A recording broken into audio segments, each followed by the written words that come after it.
Carlo Ancelotti s'est mis le vestiaire du Real Madrid à dos. L'élimination et la déroute en Ligue des Champions contre Arsenal ont mis en exergue de nombreuses difficultés sur le management de Carlo Ancelotti. L'entraîneur italien, sur le départ, n'a d'ailleurs plus beaucoup de soutien dans son vestiaire. Les soirs de défaite ne sont sans doute les pires au Real Madrid mais plutôt les jours suivants. Au lendemain de l'élimination de la Casablanca en quart de finale de Ligue des Champions face à Arsenal, le club espagnol est entré dans la tempête sportive et médiatique. La saison est pourtant loin d'être terminée entre une finale de Coupe du Roi à disputer à Séville contre le FC Barcelone et un championnat d'Espagne encore loin d'être acquis aux Catalans. Les Merengues ont 4 points de retard mais ils vont jouer à Montjuic à l'occasion de la 35e journée de Liga. Carlo Ancelotti ne sera peut-être plus là pour en parler. D'après Sky Sport, le technicien italien rendrait son tablier au soir de la finale de la Copa del Rey le 26 avril prochain.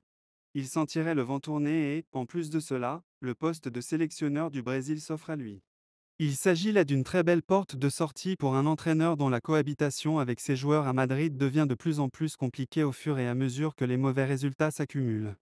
Tous les protagonistes le sentent bien depuis quelques semaines. Les cadres du vestiaire ne font plus confiance en Ancelotti. L'aller contre Arsenal avait déjà mis en évidence certains problèmes de consignes qui n'avaient été respectés. Le vestiaire commençait déjà à douter de certains choix du staff technique qui n'ont donc pas été appliqués, de manière plus ou moins volontaire d'ailleurs.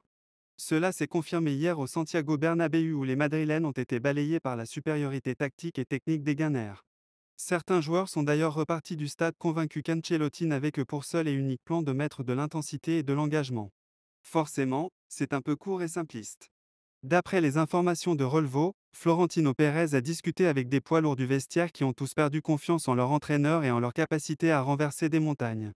Des gestes ou des paroles de défiance à l'égard du technicien de 65 ans se sont accumulés ces derniers jours à Valdebebas révélant un début de fracture.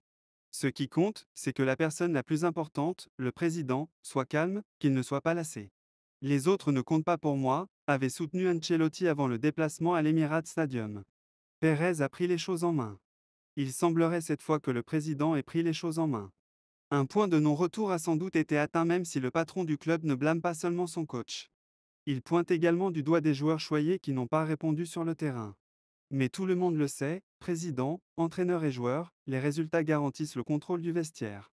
Sur les 5 derniers matchs toutes compétitions confondues, le Real a connu 3 défaites et un nul. Dans ce genre de circonstances et pour relancer une dynamique positive, le premier fusible à faire sauter, c'est l'entraîneur.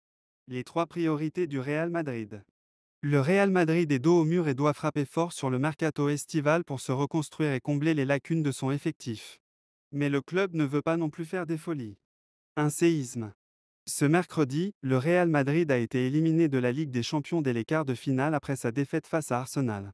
Au-delà de l'élimination, la formation madrilène a montré un visage inquiétant avec une incapacité à se montrer dangereux. Kylian Mbappé a encore une fois été transparent et peu dangereux, Rodrigo a été trop discret et Vinicius Junior a été trop maladroit. Même sans se focaliser sur les individualités, le collectif madrilène n'a jamais semblé en mesure de proposer quoi que ce soit. Et cela fait un moment que ça dure. Le Real Madrid obligé de réagir. Cette saison, Carlo Ancelotti n'a pas été capable de créer une tactique autour de son effectif. Après l'élimination, le gardien Thibaut Courtois tenait d'ailleurs des mots forts: nous, on centre beaucoup, mais cette année en attaque, on n'a pas Joselu, un attaquant né. Au lieu de centrer, on aurait peut-être dû jouer au football. On ne peut pas toujours s'attendre à ce que les 4 attaquants dribblent 3 joueurs et marquent un but magnifique. En tant qu'équipe, on doit mieux attaquer et mieux défendre. J'ai l'impression que nous formons une équipe, mais des fois, on doit plus jouer en équipe que de façon individuelle.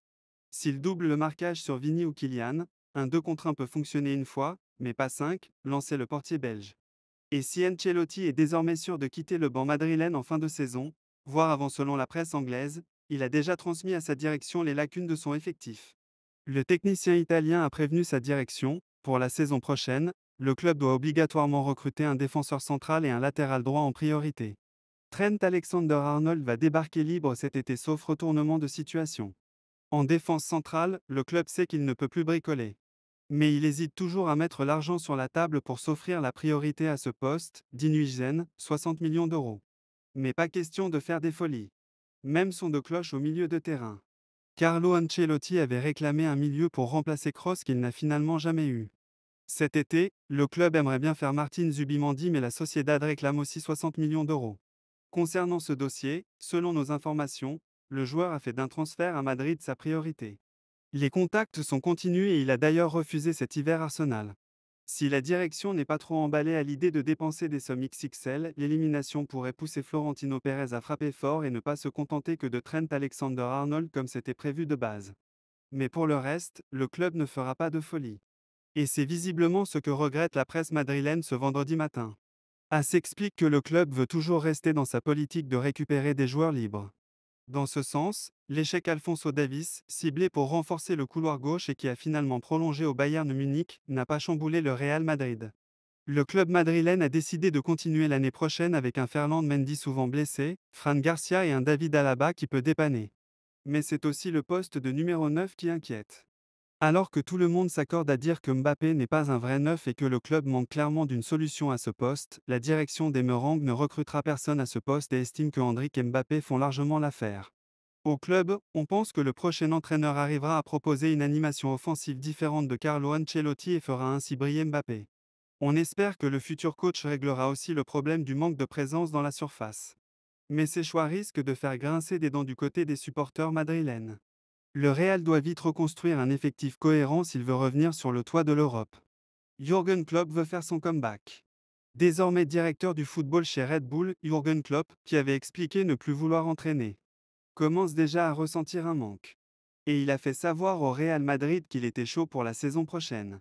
Le Real Madrid va entamer sa révolution. L'élimination en quart de finale de la Ligue des Champions face à Arsenal n'est pas du tout passée pour la direction madrilène qui a rapidement ciblé les responsables. Très critiqué depuis le début de saison, Carlo Ancelotti est plus que jamais sur la sellette. Le tacticien italien, pointé du doigt pour son incapacité à faire cohabiter les stars et un style de jeu ennuyeux, est sur le départ. Et forcément, le Real Madrid a déjà avancé ses pions pour le remplacer. Alors que la presse anglaise révélait d'ailleurs qu'Ancelotti pourrait ne pas finir la saison, la presse espagnole expliquait de son côté que le Real Madrid pourrait miser sur un entraîneur en intérim jusqu'à la fin de la Coupe du Monde des clubs. Les noms de Santiago Solari et Roll ont été évoqués. Mais pour la suite, il n'y a pas beaucoup de suspense, les deux grands favoris se nomment désormais Xabi Alonso et Jürgen Klopp. Selon les informations de AS, Xabi Alonso est évidemment la priorité et correspond en tout point à ce que recherche le Real Madrid. Mais il dispose d'une clause de départ de 10 millions d'euros environ que les Madrilènes ne sont pas vraiment disposés à payer.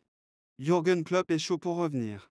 Dans le même temps, Jürgen Klopp a visiblement commencé à faire savoir, via son entourage, que le Real Madrid le tentait énormément. Ce vendredi matin, le média madrilène nous apprend que la piste menant à l'ancien entraîneur de Liverpool est désormais plus que concrète. S'il avait un temps expliqué être épuisé par le rôle d'entraîneur et vouloir arrêter définitivement, Jürgen Klopp avait aussi évoqué son appréhension à l'idée de ne plus jamais entraîner. Je suis à court d'énergie. Pour le moment, je dirais que je ne serai plus entraîneur.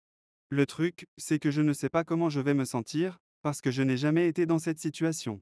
Ce qui est sûr, c'est que je n'entraînerai jamais une équipe d'Angleterre qui n'est pas Liverpool, avait-il lancé au moment de sa signature chez Red Bull.